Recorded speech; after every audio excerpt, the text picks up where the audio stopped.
Okay, in this video, we're going to be talking about Mary the First, and primarily what this video is about, just trying to do, is give you a bit of an overview into her reign, how it came to be, sort of reinforce some of the things you've read about, hopefully, at this point, and to talk about sort of three aspects of Mary's reign: her marriage, her dealings with the economy of England, and the work she did within the government of England.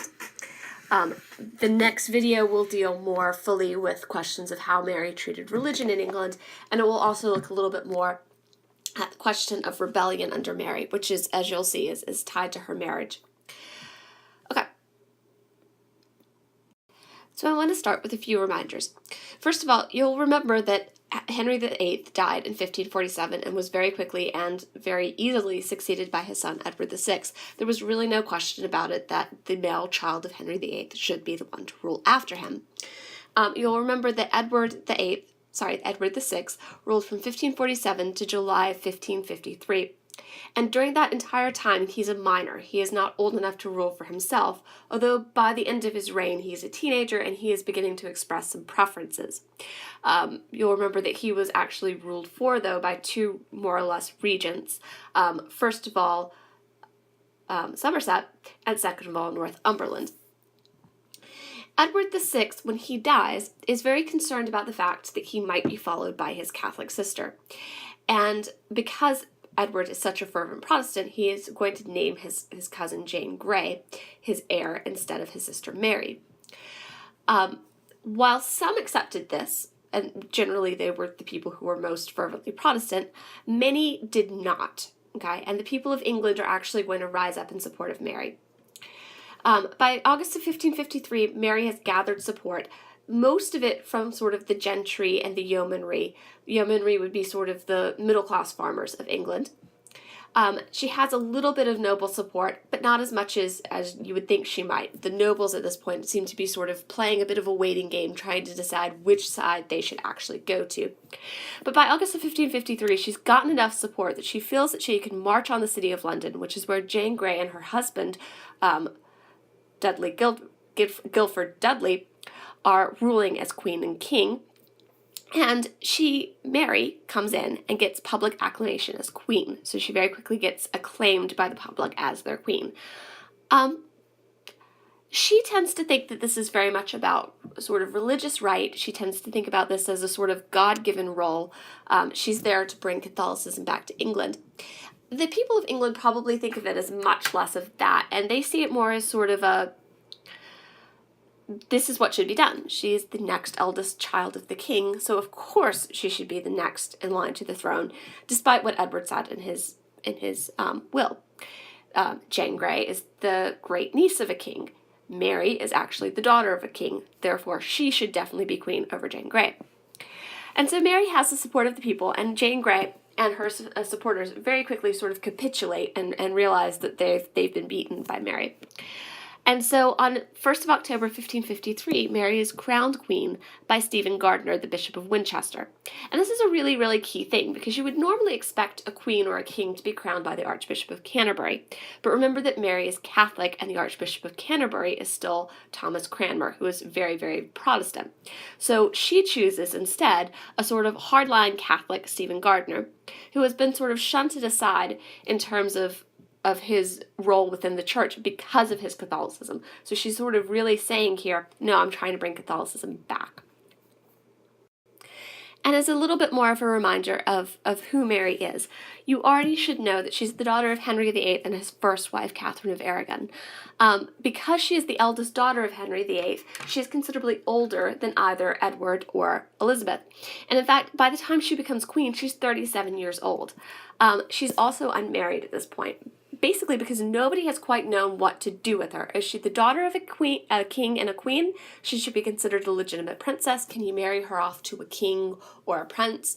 Or is she sort of the illegitimate daughter of a king who is simply never going to rule? In which case, you don't want to ally yourself with this woman. So she's 37 years old and unmarried when she becomes queen. And Mary is very, very much touched and influenced by her childhood. She has what seemingly a quite happy early childhood. She's the only surviving child of Catherine and Henry, and she's doted on by both of them. They enjoy her in part because she is a beautiful young girl by all accounts. She's also considered to be very clever. And under the influence of her mother, who's very religious, Mary herself becomes deeply religious. And she holds a very deep Catholicism throughout her life. In fact, it probably becomes even deeper after her father leaves the church, for the reason that she sees him leaving the church as very much tied up with his abandonment of her mother. So if you were a psychologist, you would probably say there are definitely some parental issues here going on. Her father has abandoned her mother. Her mother, never accepts that she's not the queen. Mary herself is named illegitimate by her father, who she's very deeply loved. He then names himself the head of the Church of England. He marries somebody else. He has more children. He continues to marry over and over again. And as you can imagine, Mary, who is quite a stubborn person, very, very much ties deeply into her Catholic roots and her Catholic faith, and sort of sticks her feet in and says, no, what my father has done is wrong. He is wrong. He can't be the head of the Church of England. My mother was right. She is the wronged party here. I disagree with my father. I love my mother, and I'm going to support my mother's Catholicism, and that becomes a very deeply ingrained part of her. As you can imagine, this is going to lead to quite a lot of disagreements with Edward VI, who is very deeply Protestant, on the other hand. And in fact, Edward VI is going to tell Mary that she's not actually allowed to have Mass within her household, which is something she'd been doing throughout sort of her young adulthood, even as England became more and more Protestant. So there's going to be some ill feeling between them towards the end of Edward's reign. The other thing about Mary is that obviously this sort of abandonment of her mother by her father leaves very deep religious marks in her and sort of makes her cling to the Catholic faith of her mother. It also is going to very much influence the way she looks at the English nobility. And the big thing here is that obviously she has to have English support in getting the throne, and she does. She gains English support, including from the English nobles eventually, once they sort of see where the winds are heading and know that she has a good chance of winning the throne. But in general, she's very distrustful of the English nobility because she sees these people as the ones who gave in to her father, who worked with her brother, who dismantled the Catholic Church in England, and who allowed her father to then set himself up as head of the Church of England, and who allowed her brother to go even further than that and sort of continue England down a very Protestant path. And because of this sort of distrust, she tends to really rely on advice from two people. First of all is her second cousin, we'll say, the Holy Roman Emperor Charles V, who is her mother's nephew. And second of all, because Charles V is obviously very, very busy running his country, or his countries, she secondly really relies on advice from the ambassador of the Holy Roman Empire to England, Simon Renard. And we're going to talk about why this ends up being quite deeply problematic as we go through the rest of this presentation. So obviously, you probably want to know, what do we need to think about in terms of figuring out whether Mary was a good queen or not? Was she successful or not? Did she make mistakes, or was she ultimately good at what she did? I think there are sort of three real questions to balance out as we talk about this. The first of this is we need to sort of consider how much Mary's government inherited problems from Edward VI and even from Henry VIII. So what are the social and economic issues that she gets saddled with that really she has no part in creating, but that she then has to deal with? How extensive are these as well? So not just does she inherit social and economic issues, but how important are these social and economic issues that she faces? Are they really, really major? Are they relatively minor? And then, of course, we need to also consider, how does she deal with these problems? Is she able to sort of see successful ways to deal with issues, or is she sort of flabbergasted and left not knowing what to do when faced with large-scale political and social issues? And we need to weigh that up against Mary's own goals. So let's talk about three of them, or really two, and sort of an assessment of them.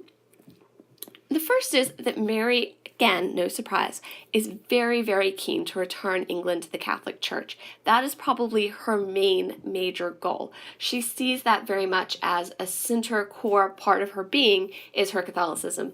And she truly believes that England is cut off from God, cut off from the church, cut off from forgiveness until they return to the Catholic Church. So that's obviously going to be a very key part of her goal. We're not really going to talk about this as much today. The second part of Mary's goals is that she strongly and firmly believes that England's security has to rest on a close and unchanging alliance with the Holy Roman Empire. And in this, obviously, she is extraordinarily different from her father, who tended to flip back and forth between different alliances to see if he could play people off of each other. Mary, in part, I think, because she's been so scarred and damaged by her young adulthood, sees safety in relying on an alliance with her family. And remember that through her mother, the Holy Roman Empire is actually part of her family. Okay, so she sees this as her natural allies, and she wants to be close and unchanging in her alliance to them. To be fair, she's going to meet this goal. She really doesn't waffle back and forth. The question is whether this goal was actually in and of itself a good goal to have. And these two policies, I think it's really important to remember, is up until 1555, so for the first couple of years of Mary's reign, these policies actually seem to pay off fairly well. But after this, we're going to see a steady decline throughout Mary's popularity. And historians have tended to sort of put Mary into a lot of judgmental categories. And as you're going to see, a lot of them are sort of, in some ways, very diametrically opposed. They don't actually fit together. You can't put these categories together. So Protestant historians, especially early on, so the first people who are writing history after Mary's reign, look at the way she treated Protestants, and they say she was a cruel tyrant. She was power mad, power hungry, trying to change England too fast, and willing to hurt people in order to get it. That she was essentially not a good politician. She's just cruel. They typically also said, oh, she's overly stubborn. She can't really balance out all of the different political things that are happening and see her way through them. She can't stop in the middle of an action and weigh up, should I continue this or should I not? She just sort of dug her heels in and stubbornly said, this is what I'm going to do, even when faced with real anger from her people. But then on the other side, you also get a lot of historians saying that she's quite weak, that she is far too easily influenced by the people around her. In general, this is usually, again, very much directed at the fact that she is seen as being influenced by the Simon Renard, by Charles V, and by the Holy Roman Empire itself. So she's seen as being very much a sort of influenced by foreign powers, and she's essentially weak because she feels the need for that support from them, and that she will do sort of whatever they want in order to please them. As you can imagine, there's a lot of sort of gendered questions going on here.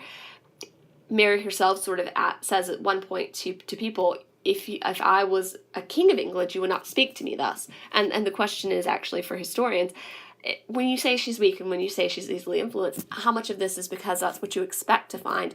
How much of this possibly is because Tudors are writing about her in this way because that's what they expected to find from a woman ruler? It's a question that does not have an easy answer, just to let you know. So I'm going to have to let you come to your own judgment there. But then on the flip side, some historians have actually said that Mary is quite a good queen. So some say she's actually politically skillful. She knows how to take ideas, even when they may not fully match up with what she feels is best or what she exactly wants. But she's willing to say, okay, these are actually the best ideas. Others actually say that, like her father, she's a very powerful manipulator of people, and so that she's able to balance and play people off of each other in order to stay in power for longer than I think a lot of people expected a female ruler to stay in power by herself in Tudor England. And then others will sort of say the flip side to, oh, she's stubborn is, well, actually, the flip side to stubborn is she's resolute. She knows what she wants, and she intended to go out and get it. And she sort of went at that with a purpose that you want to see in a queen or a king. So essentially, as it says on the screen, it comes down to whether you think Mary's failures as queen are her own fault. Is this a mistake she made? Or do you think that that's actually based on circumstances outside of her control? And what we're going to talk about next is what those circumstances are. And first of all, we need to talk about Mary's marriage. Because obviously when she comes to the throne as a 37-year-old, she knows that her role, her job as queen, she's been inculcated in the Tudor world. She knows her job as queen is to provide an heir.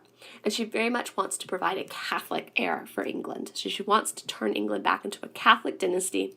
And in order to do that, she knows that she needs to have a child. And her decision is that she needs to get married very, very quickly, which she does.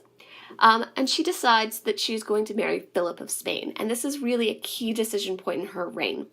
We'll talk about what that means in just a second. Okay, so as I said, marriage to Philip of Spain is a key decision point for Mary. First of all, it's probably worth mentioning that Philip of Spain is again a relative of Mary. Philip is actually the son of Charles V, which I think may make him Mary's second cousin once removed, but I wouldn't worry too much about things like that. They're some form of cousins. Now, here's the question. Why does this all matter? Well, obviously, for the Tudors, the marriage of a queen is a key state issue. Obviously, it's always going to be an issue of government as well as of sort of love, desire, or just simple partnership whenever any of the royal family gets married. But for Mary, it's going to be an extremely important thing because, again, you need to remember that the Tudors don't necessarily see a woman as being capable of ruling by herself. So there's this idea that the queen needs a partner, needs to be married in order to rule, in part because she's seen mostly as a ruler, as a vessel for producing sons. So those sons are sort of who are expected to actually take on the rulership at some point. So Mary obviously needs to get married, and obviously who she marries, because she is the queen, is going to be very, very important for the government. And Mary's Privy Council, her most senior advisors, really have two main ideas about who she should marry. And the first is Edward Courtenay, who is the Earl of Devon. Once again, he is Mary's cousin. I believe in this case, though, he's something more like a fourth or a fifth cousin, so he's significantly further away in terms of relationships. But like Mary, he's descended from kings of England, so he has very, very good bloodlines. He seems as though he would be a good potential partner for her. And of course, the other person who's being looked at is Philip of Spain. Again, Mary's cousin, the son of Charles V.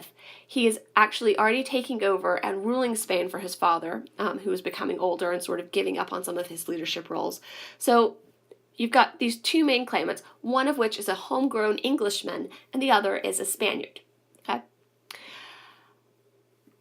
And here's where Mary's sort of distrust and dislike of taking advice from her advisors comes into play again.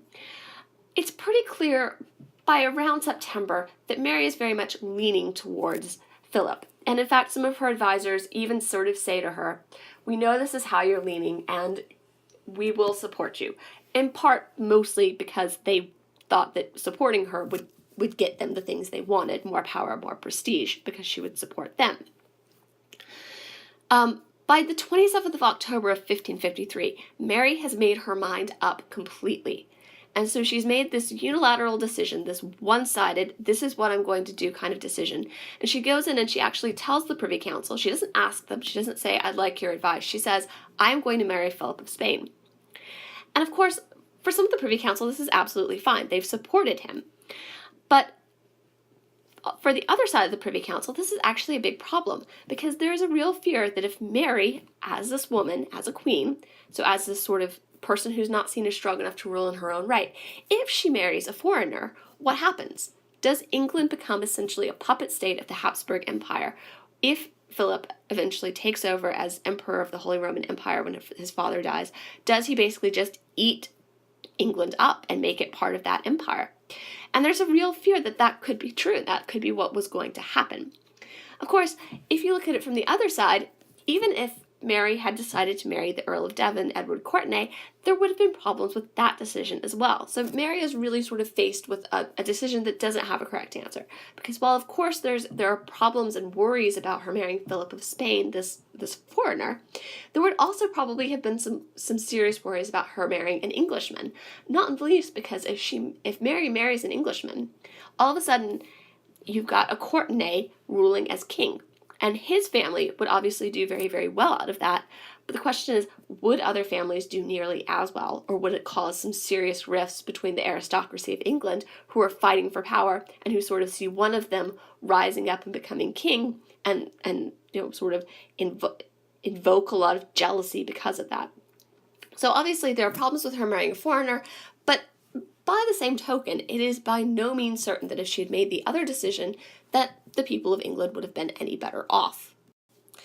And in talking about these fears that England is going to be sort of absorbed by the Holy Roman Empire, the question is, are they actually valid? So obviously, if we know that this is actually a fear that the people of the Tudor time period had, but we do have to also ask ourselves, well, does it make sense? Were they right to fear this?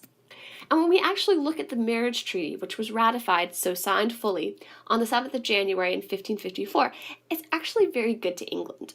So Philip is named king in England, but he agrees that he will not have regal power. In other words, he is not going to be able to change laws in England by himself. Okay? Mary still will have to be in charge and in legal control in England.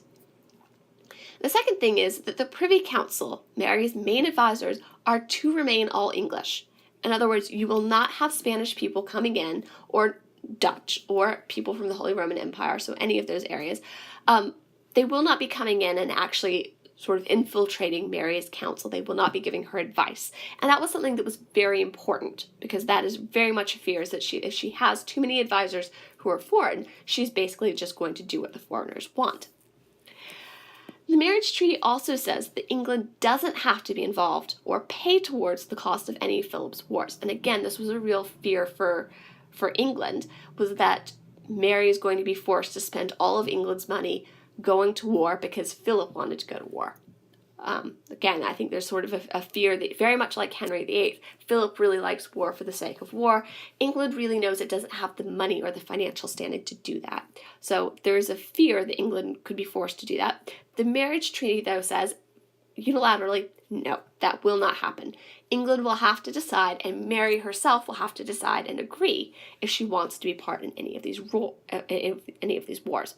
And that sort of assuages, makes the fears go away a little bit.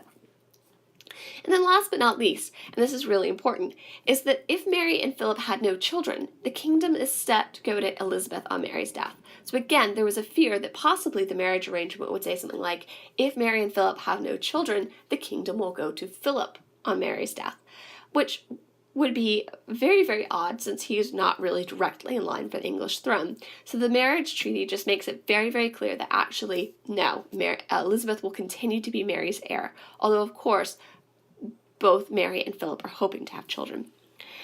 So despite all of these assurances, though, people remain afraid. And we're going to talk about their fear in a particular setting in our next video.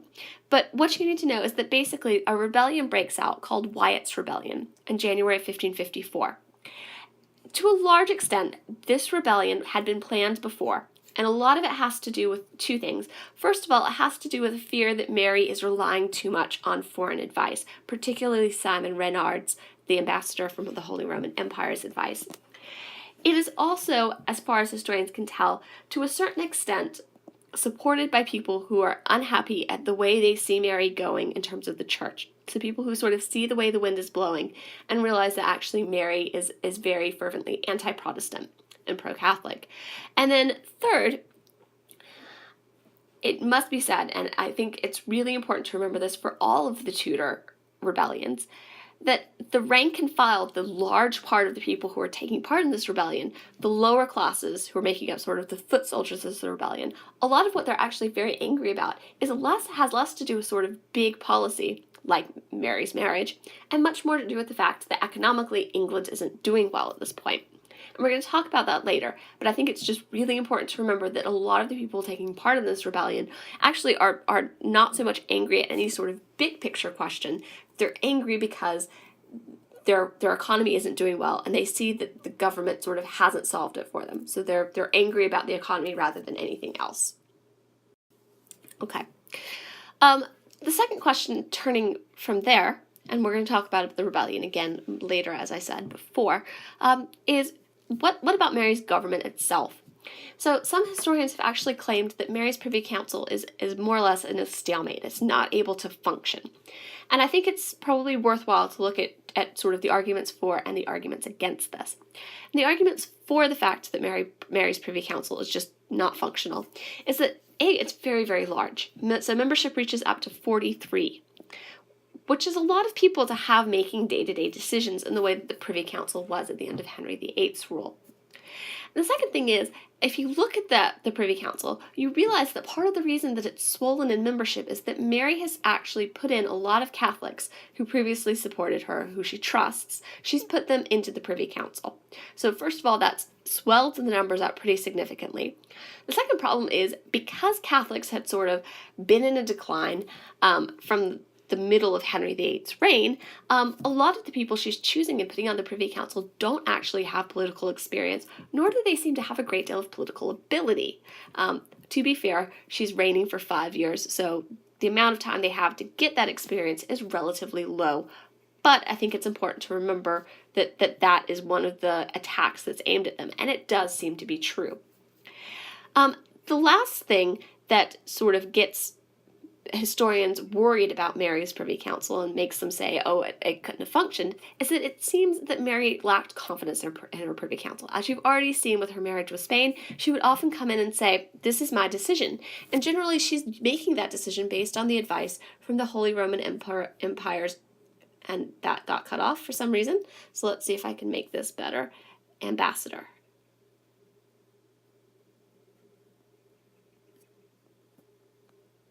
So again, she's relying on Simon Renard's advice in order to decide what she's going to do, which, as you can imagine, makes many people in England particularly unhappy, because they see that as sort of Mary's giving in to the Holy Roman Empire.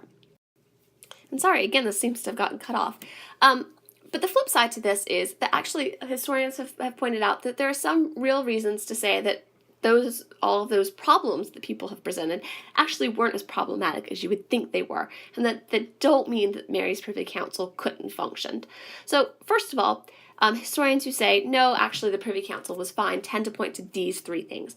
First of all, they say that if you really look at what Mary is doing, yes, she has definitely expanded the group of the Privy Council, and they say she was probably wise to do that because she needed the support of the Catholics, who had been sort of her key demographic before she became queen, and they're the real supporters of her. So she was probably smart to allow them to feel like they were part of the Privy Council. She gave them a feeling that they were bought into the government. But they say if you really look at it, much like at the end of Henry's reign, a core small group of the Privy Council is actually doing most of the work. So the Privy Council may seem overly large, but actually if you really look at it, it's just a small group, and those people are able to function just as efficiently as they were before.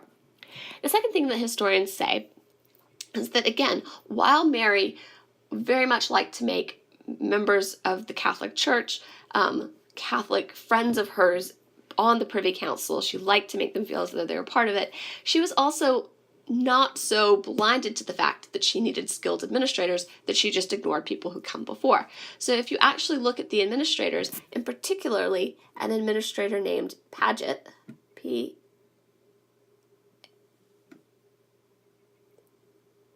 all right, let's try this again, Paget. So Paget has worked under Henry and Edward, and he's now going to be continued into the Privy Council under Mary.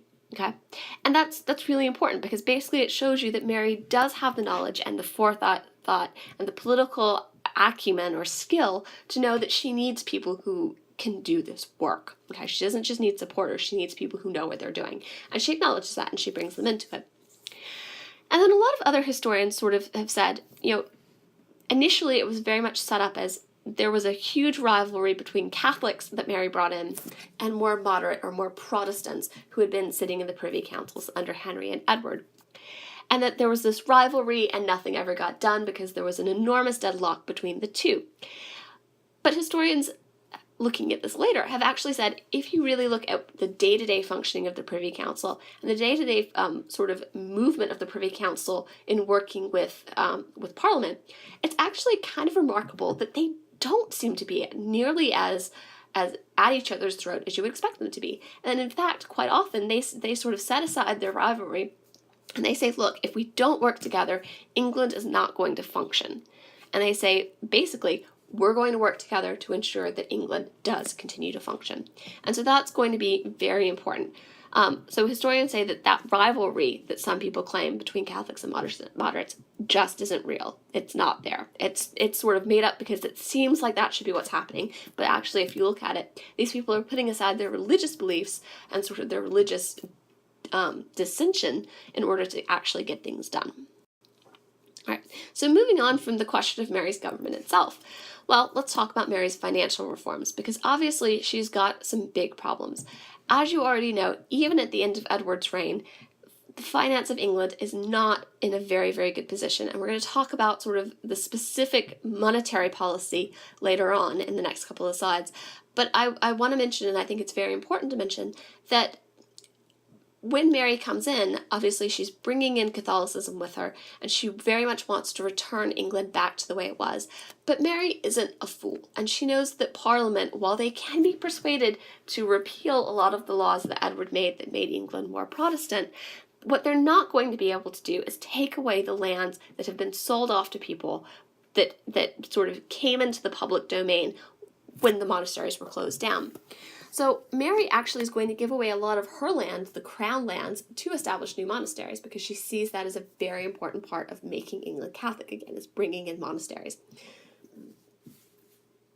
All right, let's talk about how Mary tries to solve these financial problems. First of all, if you remember back to our last talk, we were talking about Northumberland, and you seemed, and I agree with you, to very much be of the opinion that Northumberland actually has some very good ideas about finance. And Mary's Privy Council, who were made up both of people who sort of served under Northumberland and these new people, well, they look at the solutions offered by Northumberland and they realize actually these are probably the most likely to actually get England back in shape. So if you remember, under Cromwell, England gets divided up into all of these different financial departments. After Northumberland has done a survey during his reign, he realizes that actually the fact that there are 4 or 5 different financial departments is meaning inefficiency. Things are not getting done by one department because they think another department's going to do it. It actually becomes quite a mess. So Mary and her Privy Council decide that, again, the Court of the Exchequer, or often just known as the Exchequer, is going to be the main financial department. And they take all of those other financial departments and basically move the jobs that they've been doing into the Exchequer. So now the Exchequer is, again, a larger department than it was, but it's got more functions. With the idea being that if you have just one group, one set of people who are responsible for dealing with finance, well, they're actually going to do it a bit better than sort of parceling it out to 5 or 6 different people, all of whom are sort of claiming that they don't really know what they're meant to do. Then, second of all, Mary very quickly decides that all of those debased coins that are in circulation in England need to be removed because she realizes that that's continuing inflation in England. So it's sort of continuing England down a path of inflation, which isn't good for the economy. So she plans, and she basically puts this into effect, plans a removal of the debased coins. Now, what actually happens is that Mary ends up dying before this plan can be put into effect. So in fact, Elizabeth tends to get a lot of glory for this. And people say, oh, look at what Elizabeth did when she follows Mary as queen. She took the coinage out. She turned all of the coins back to the way they were. Everything got better after that because she stopped inflation. And yes, Elizabeth definitely deserves credit for this, but I think it's also really important to remember that if Mary had continued to live, she hadn't died sort of earlier than expected. In fact, she probably would be the one getting the credit for the reinvigoration of English economy during this time, because she's the one who decides, actually, let's get rid of these debased coins, because that's what's going to actually slow inflation. And she knew that inflation was a big problem that Tudor society was facing. Again, like Northumberland, Mary knows that a lot of the things that have been happening in English government haven't been terribly efficient during the end of Henry's reign or at the beginning of Edward's. And so she takes Northumberland's advice, which is that he thinks that custom taxes, so the taxes on imports into England and the taxes on exports leaving England, could actually be changed. So in 1558, a new Book of Rates is published, which changes the custom rates. And as you can see, revenue from this triples, almost triples. So it comes close to tripling from 29,000 to 85,000 pounds annually, which is a very big deal. And then, again, taking on some of Northumberland's ideas, Mary realizes that, again, rents on a lot of the royal lands, so royal lands that technically belongs to the crown, but which is rented out to either the nobility or to the gentry of England, those rents have basically been static for years and years and years. They haven't kept pace with inflation. So Mary realizes that actually she can charge more rents for the royal lands that people are renting, which again is going to sort of increase the amount of money she has to spend as queen. And the second thing is, if you are on royal land and you're not meant to be, you have to pay what's called an entry fine. And again, she realizes that that's been capped at sort of an artificially low level. It hasn't been keeping pace with all of the inflation that's been going on in Tudor England. And so again, that's going to be increased as well. But there are certain things that Mary really doesn't have a lot she can do about. And I think it's really important, again, to mention the backdrop of what's going on socially and especially what's going on economically in the Tudor time. And we said that under Edward, you saw a lot of bad harvests. Unfortunately, under Mary, you're going to continue to see those bad harvests cycling through. So there will be years when actually there isn't enough food to feed the people. And of course, that means that a lot of people are going to become very, very ill and that some will actually die of starvation. And again, because of that sort of lack of food, but also because of the fact that England's population has been increasing, and particularly England's urban and sort of town population has been increasing, and people are living much closer to each other than they had before, you also are going to see the spread of epidemics. So between the sort of people are weak because they lack food, and also they're living closer together than they did before, you see epidemics that are actually going to wipe out a considerable number of people. In some cases, some historians have estimated that in 1 year, about 20% of people may have died. Okay, so that's 1 in every 5 people dying of starvation or illness, sort of that has its roots in the fact that people are very, very ill-fed and they don't have the ability to fight off infections. And of course, along with that, you've got severe food shortages. And as you can imagine, with high inflation, bad food shortages, a lot of people, more people than you really need in England, what you end up with is very, very high unemployment. And high unemployment is a big problem because if you've got people wandering around unemployed and you don't have a social safety net in the Tudor time period in the same way that we do today, the question is, what are those people going to do? What are those unemployed people doing? And there's a real fear in the Tudor time period that the rebellions that they face tend to be caused by those who are unemployed. Is that true?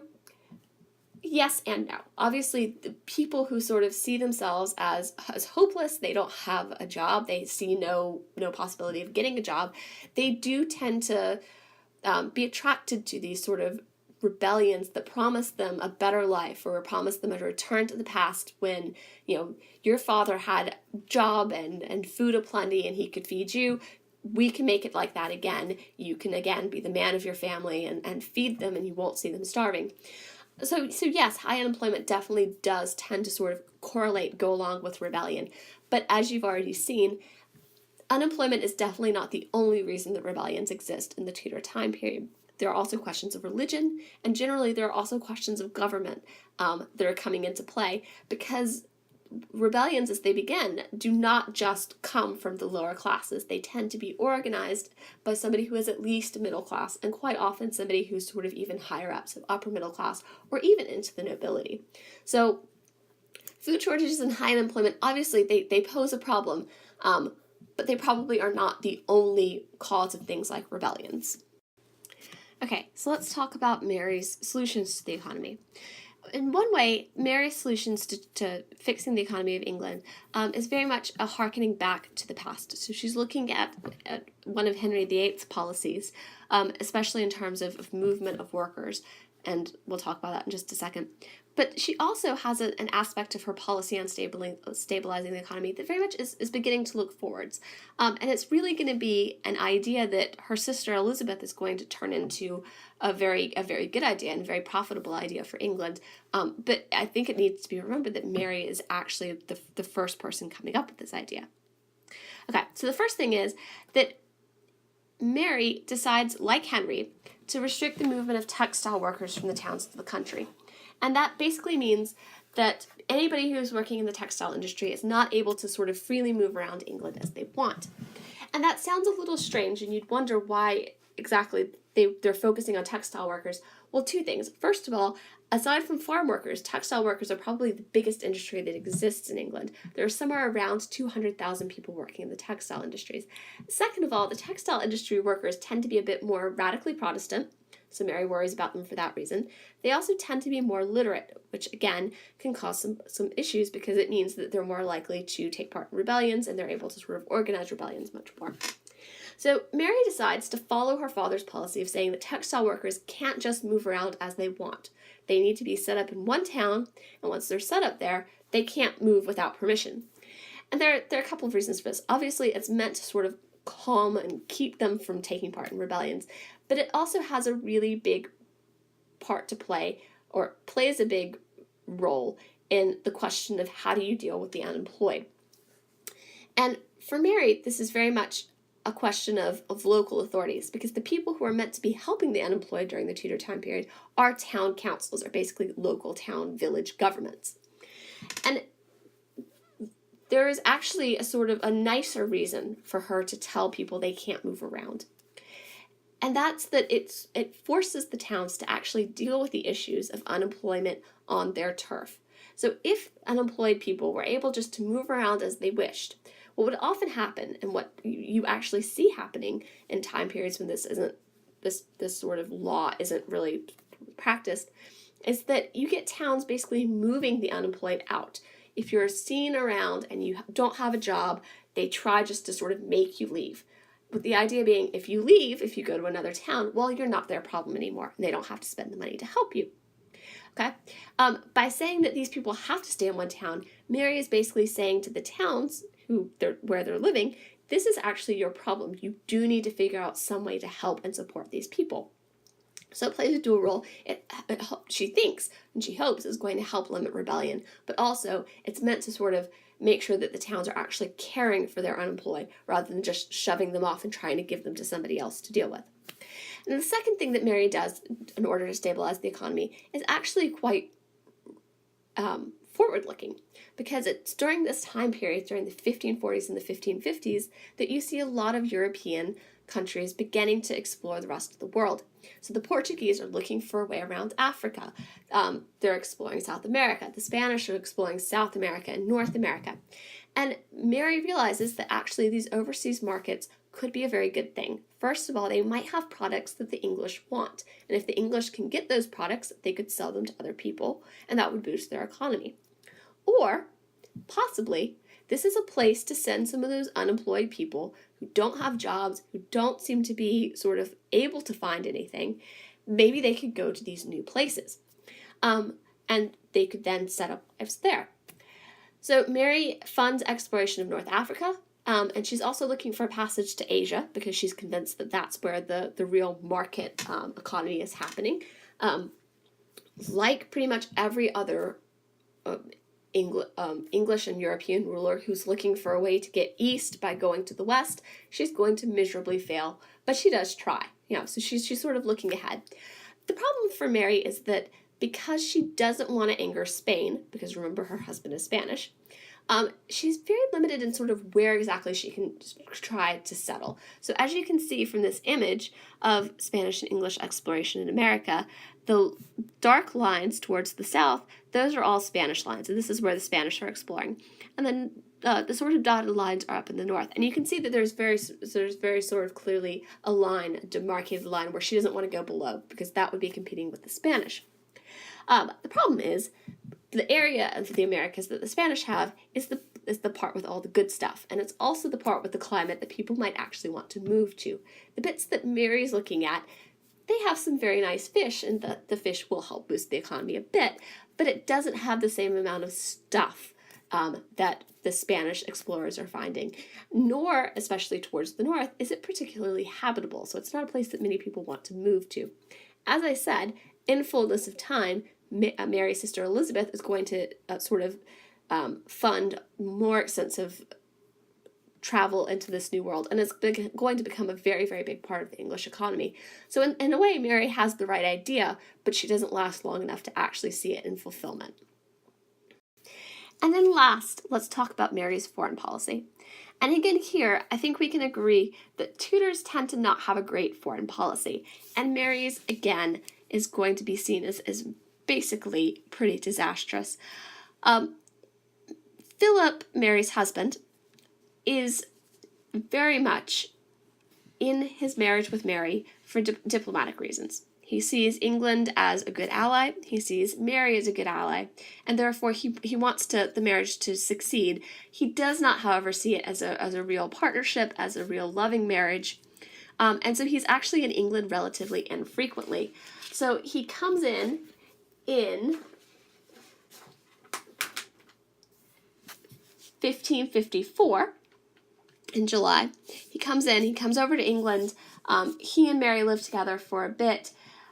She is convinced that she is pregnant, and everybody becomes very excited because this means an heir to the throne in 1554.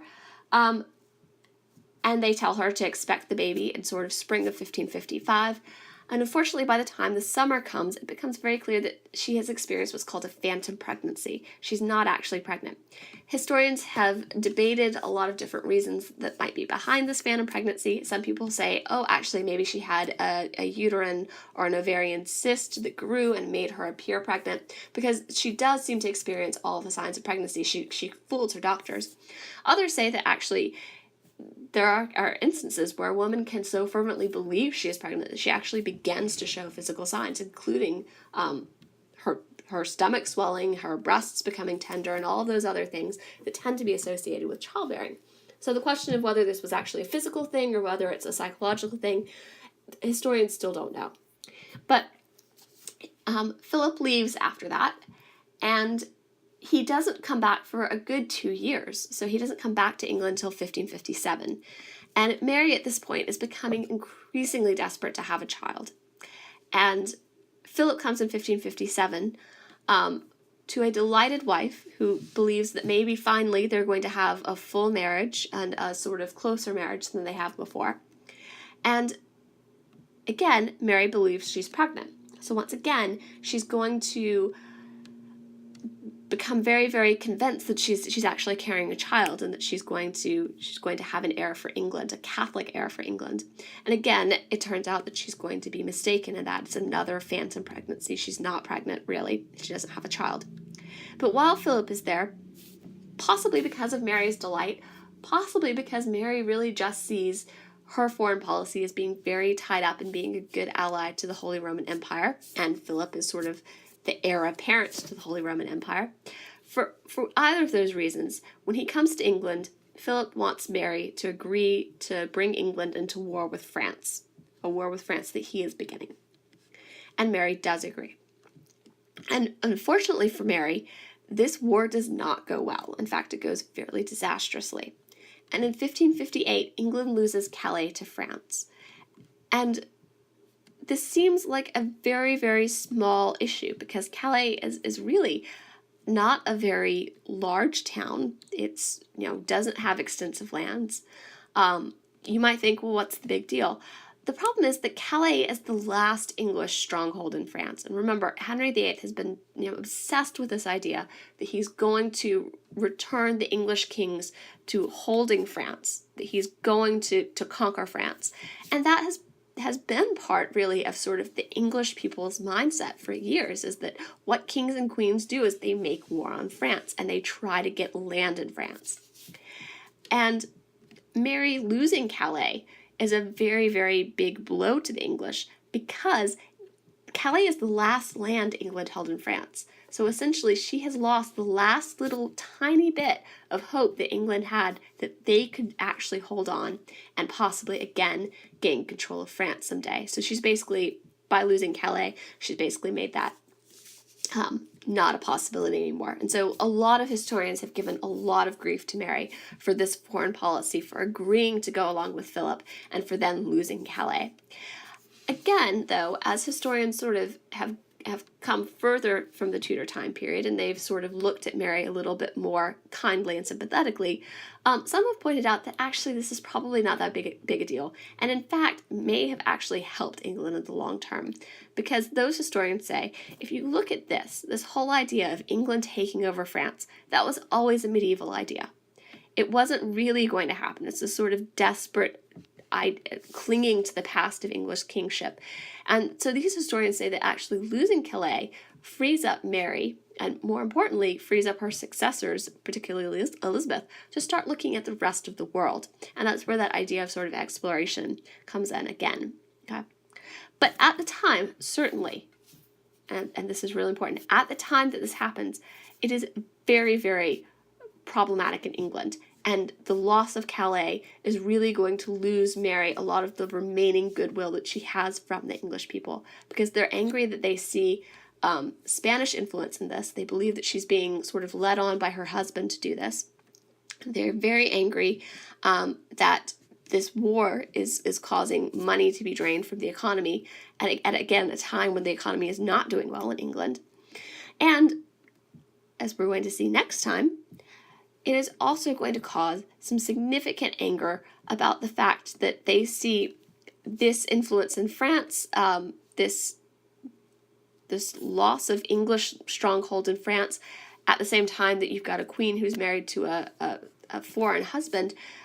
They're going to see that and Mary's religious beliefs, her Catholic beliefs, as very much a sort of affront to English national identity. And that's what we're going to talk about next time.